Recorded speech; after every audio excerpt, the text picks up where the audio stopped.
Olá, meus amigos. Queria compartilhar um breve devocional com vocês que eu compartilhei na comunidade domingo e está lá em Ageu, capítulo 1, verso 4, que diz o seguinte: Acaso é tempo de vocês morarem em casas de fino acabamento, enquanto a minha casa continua destruída?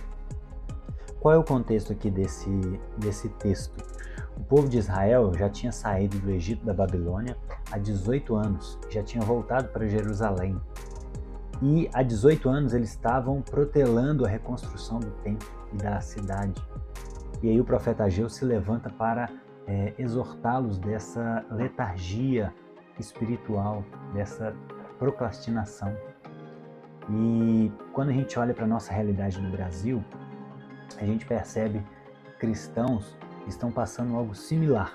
O povo tinha acabado de sair de um exílio, tiveram contato com o sofrimento, com a morte. Isso fez com que eles se voltassem para cuidar das suas coisas, da sua vida apenas.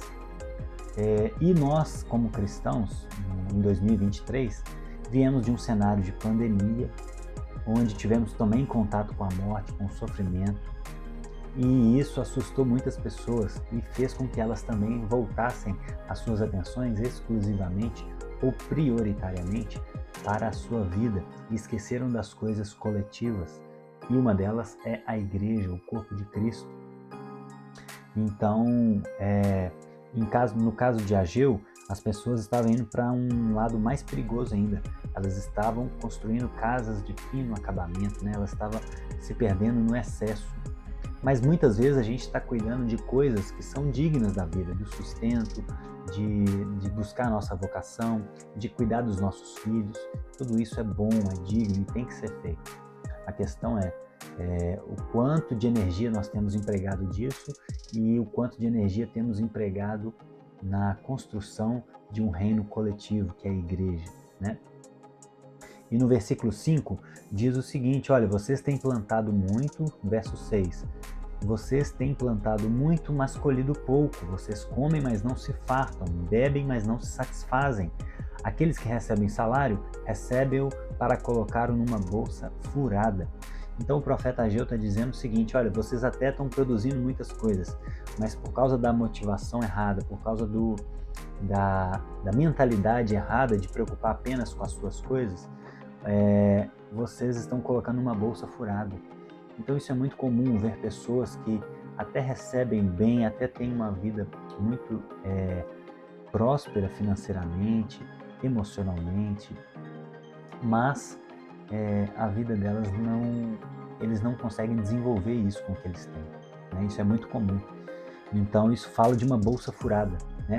Muito sem Deus é pouco, mas pouco com Deus é muito.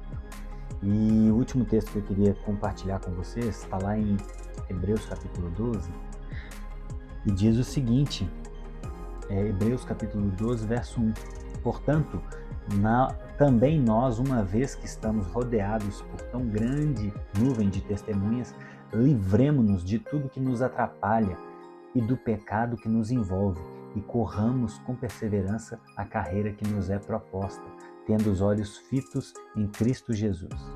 No verso 3 ele diz o seguinte: pensem bem naquele que suportou tal oposição dos pecados contra si mesmo, para que vocês não se cansem, nem desanimem. Então comece a pensar o que tem feito você cansar e desanimar da igreja, de construir um reino coletivo, que é a igreja. Jesus ele vem buscar a sua igreja. Não existe cristianismo em casa, sozinho, isolado. Isso não é cristianismo. Então comece a pensar o quanto não só essa pandemia, mas o que na sua vida te fez afastar de Deus, do seu relacionamento com Jesus, da sua prática comunitária, da sua leitura da Bíblia, dos seus momentos de oração. Pense o que tem te distanciado das coisas do alto e feito você prestar atenção apenas ou de forma excessiva nas coisas aqui dessa terra, e que muitas delas são boas, como eu disse, mas como Jesus disse, de que adianta ganhar o mundo inteiro e perder a sua alma? Então pense nisso, é com amor e carinho que eu faço essa reflexão para você, e a mensagem completa está lá no nosso canal do YouTube, Igreja Pão da Vida Belo Horizonte, tá bom? Deus abençoe vocês, fiquem com Deus e até o próximo vídeo.